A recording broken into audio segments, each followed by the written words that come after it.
Lo mklamo wekubuyisana ungilochubekako njengoba abantu bakulelive kumele bakhohlwe ngetigameko letendeka ngaphambilini letibhlungu kepha kuchwasana ngekwebuhlanga kuhlukubetana ngekwebulili obungafani kubonakala kuyinkinga leletha nikuthi kungabuyiswana inkululeko yeteemnotfo solomane isizathu sekungafinyeleli ekubuyisaneni.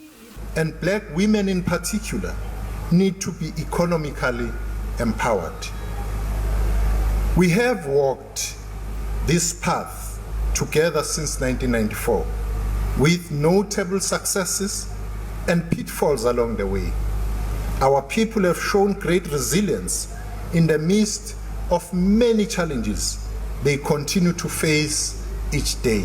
Labanye bantu bakuleli bathi iseseyithe indlela ukuthi kungagcine sekubuyiswana. As a nation we need to have conversations that give us a roadmap for social cohesion, unpack what this social cohesion is all about. We need to have conversations that acknowledge that there is still a pain in the country. Kepha labanye basenalo lithemba.